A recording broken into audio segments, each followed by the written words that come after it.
Bismillahirrahmanirrahim. Elhamdülillahi Rabbil alemin. Vessalatu vesselamu ala Rasulina Muhammedin ve ala alihi ve ashabihi ecma'in. Bir musulman doğurmuş soraptır. Menin sorağım tevessül aracı tutmak barada düşünürseňiz, bir näçe adama gabat geldim, olar şeýle diýerler. Biz günäkär, gönümel Allah'a ýalwaryp bilemzok, şonuň üçin öwliýalary aracı tutmaly diýerler. Padşany görjek bolsaň ilki wezirlerini görmeli diýip misal berýärler. Şu barada düşünürseňiz diýipdir. Musulman doganlar ötüp geçen öwliýalardan medet dilemek, olara dileg bilen ýüzlenmegiň İslam dinimizde şirk hasaplanýandygy barada ençeme derslerimizde, sorak jogaplarymyzda düşünürip gelýäs. Şol dersleri dinläp bilersiňiz. Emma şu sorakda üns bermeli ýerimiz şu berýän misallary bar. Ýagny sen uly wezipeli adama baş tutana göni çykyp bilmeýän, tanşysy bilen çykýan, Allah'a dileg edende göni çykman welileriň üstü bilen dileg etmeli diýen gurruňy bidgatçy sowapularyň halk içinde ýaýradýan batyl we islama ters gurrunlarydyr. Ilki bilen her bir musulman uly kiçi, zenan erkek şunu gowy bilmeli. İslam dinimiz insanlaryň öz haý-hawasyna görä, öz düşünjesine görä berýän misallaryna esaslanmaýa.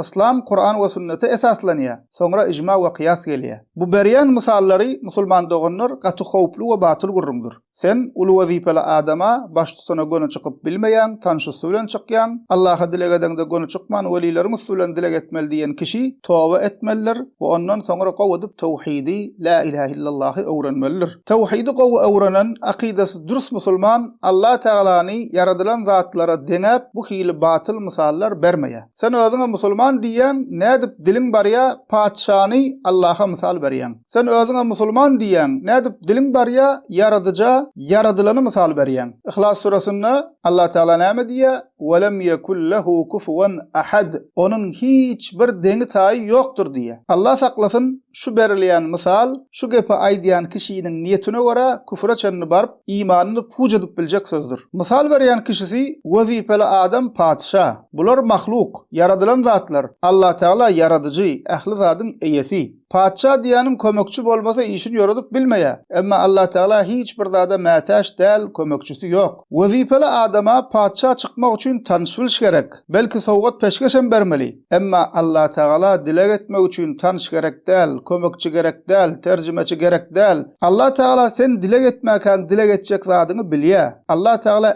äşkar gizlin ähli zatdan habardar. Padşa diýäniň ýanyna 2-3 kişi gelip birden gurulasa hemmesiniň gepine düşünmeýär. Emma Allah Teala milyonlarça insanlar durly dillerde hatta jinlaryň hem ählisi şol bir wagtyň özüne Allah Teala'dan dileg etseler, Allah Teala şol salymyň özüne hemmesiniň dilegini eşidýär we şol wagtyň özüne şol salymyň özüne milliardlarça bennesiniň dilegini bermäge kadir. Sahih Müslimde gelen kutsi hadiste Allah Teala diýär: "Ya ibadi, law anna awwalakum wa akhirakum wa insakum wa jinnakum qamu fi sa'idin wahidin فسألوني فأعطيت كل واحد مسألته ما نقص ذلك مما عندي إلا كما ينقص المخيط إذا أدخل البحر." Allah Teala diye ey bennelerim, sizin birinciňiz we ahirkiňiz, yani ötüp geçen insanlaryň ählisi we bundan sonra geljek insanlaryň ählisi, insanlar we jinler. Yani gözüňize getirin musulman doganlar, näçe milliardlarça insan gelip geçen bolsa we bundan sonra ýene geljek bolsa, şolaryň hemmesi milliardlarça insan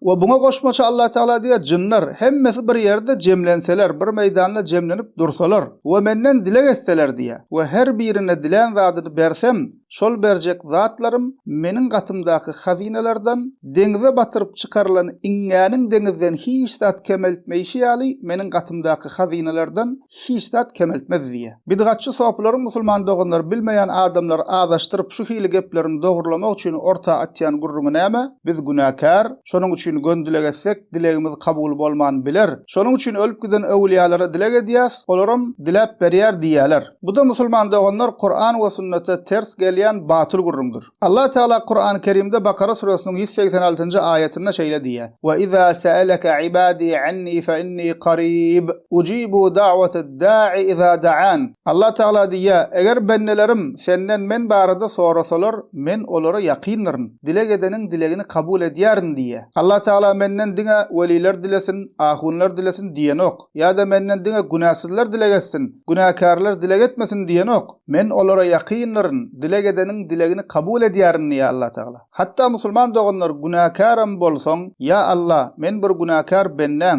bagışla wer diýip öz günahını boyun alyp toba edip dileg etmek dilegin kabul bolmagyna bir sebäpdir. Zumar surasynyň 53-nji ayetinde Allah Taala diýär: "Kul ya ibadiyellezina asrafu ala anfusihim la taqnatu min rahmetillah. Innallaha yaghfiruz-zunuba jemi'a. Innehu huwal gafurur rahim." Allah Taala diýär: "Ey günah edip öte geçen bennelerim, Allah Taala'nın rahmetinden umid kesmäň. Allah Taala ähli günahlar bağışlaýandyr. Ol bağışlaýjy, merhametlidir" diýär. Musulman kişi günah edenne de toba edip Allah Taala'dan bağışlanma dilep, Allah Taala bağışlaýjydyr diýip Allah Taala'nın merhametinden, rahmetinden bağışlamagynyň umidigar bolmalydyr. Allah Taala Kaf surasynyň 16-njy ayetinde diýär: "Wa nahnu aqrabu ilayhi min hablil warid." Biz oňa, ýani insana jan damaryndan has ýakyndyr diýär. Jan damar diýäni musulman doganlar şah damar diýäni insanyň şu iki boynunyň gapdalyna geçen iksan damar. Yürekden gelýän gany şol damaryň üstünden beýne gidýär. Allah Taala Kur'an-ı Kerimde bize şonu misal berýär. Biz oňa, ýani insana şah damaryndan, jan damaryndan has ýakyndyr diýär. Näçe tefsirlerde gelýär, Allah Taala ilmi bilen bennesine ýakyndyr diýär. Ýa-da Allah Taala Hadid surasynyň 4-nji ayetinde diýär: "Wa huwa ma'akum aýnama kuntum."